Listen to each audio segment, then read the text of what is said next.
DSC నియామకాలపై YCP ఎమ్మెల్సీలు వరుసగా 4వ రోజు నిరసన కొనసాగించారు. నల్ల కండువాలు ధరించి నిరసన ర్యాలీ చేపట్టిన ఎమ్మెల్సీలు డిఎస్సి వ్యవహారంపై శాసనమండలిలో చర్చ జరపాలని పట్టుబట్టారు. డిఎస్సి నియామకాల్లో అడుగడుగున అవకతవకలు జరిగాయని వైసీపీ ఎమ్మెల్సీ లేళ్ల అప్పిరెడ్డి ఆరోపించారు.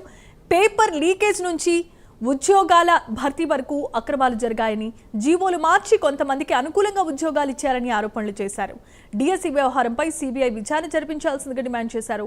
శాసనమండలిలో డిఎస్సిపై చర్చకు ప్రభుత్వం ముందుకు రావాలని, లేకపోతే ప్రజాక్షేత్రంలో పోరాటాన్ని కొనసాగిస్తామని స్పష్టం చేశారు.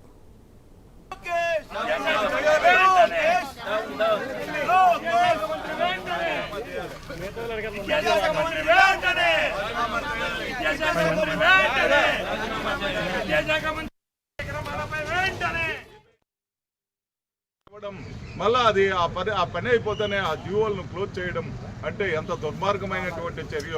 ప్రతిభావంతులు ఎంత వెనుకబడి ఉంటున్నారో, ప్రతిభావంతులంతా ఎంత ఎన్నికపోయినారో, నిరుద్యోగులంతా కూడా ఈరోజు బాధపడేటటువంటి సమయం ఆసన్నమైంది. అదేవిధంగా కేవలం ఈ ఉపాధ్యాయులందరూ కూడా టెట్టు రాయలేము, ఇన్ సర్వీస్లో ఉండేటటువంటి వాళ్ళము దాదాపు 1,00,000 మంది మేము టెట్టు రాయాలి. దాదాపు 55 సంవత్సరాల నుంచి 57 సంవత్సరాల వయసు ఉంది మాకు. మేము ఒక సబ్జెక్ట్ చెప్తుంటే అన్ని సబ్జెక్టులు టెట్టు రాయమంటే మేము ఎలా రాస్తాము? ఆ టెట్టును మినహాయించండి అని మా ఎమ్మెల్సీల ద్వారా ఢిల్లీ మేము బయలుదేరి వెళ్తే అక్కడ ఉండేటటువంటి ఎమ్మెల్సీలు అందరం కూడా అక్కడ ఉండేటటువంటి ఎంపీల ద్వారా ఒక రిప్రజెంటేషన్ విద్యాశాఖ మంత్రికి ఇస్తే మాకు రిప్రజెంటేషన్ చేసినామనేటటువంటి ఉద్దేశంతో 5 మంది టీచర్లను రాష్ట్రంలో సస్పెండ్ చేయడం జరిగింది. ఇది చాలా అన్యాయం. వాళ్ళు ఏమాత్రము టెట్ గురించి మాత్రమే మాట్లాడినారు తప్ప డిఎస్సి గురించి వాళ్ళు ఏమాత్రం మాట్లాడలేదు. శాసనసభ శాసనమండలి సమావేశాలు 4వ రోజుకు నాకు తెలిసి ఎప్పుడు ఇంత దురదృష్టకరంగా మండలి సమావేశాలు జరిగిన దాఖలాలు లేవు. ఒక్కటే మొదటి రోజు నుంచి అడుగుతా ఉన్నాం, డిఎస్సి గురించి చర్చ పెట్టండి. ప్రతిసారి వాయిదా తీర్మానం తిరస్కారం తప్ప వాళ్ళు చర్చకు అనుమతించింది అయితే లేదు. లోకేష్ గారు అయితే జగన్మోహన్ రెడ్డి మీరు రండి నేను చర్చకు రెడీ అని చెప్పేసి మాటలు చెప్పడం, ఒరిజినల్గా ఏమాత్రం మేము రెడీగా ఉంటే కూడా చెప్పడానికి లేదు. బయట మీడియా పాయింట్లో ఒక మాట, లోపల చెప్పడానికి ఒక మాట. అసెంబ్లీలో క్లియర్గా తమరు చెప్పారు డీటెయిల్డ్గా ఇది జరిగిందని. ఆడ ఎందుకు మీరు వివరించారు డిఎస్సి గురించి?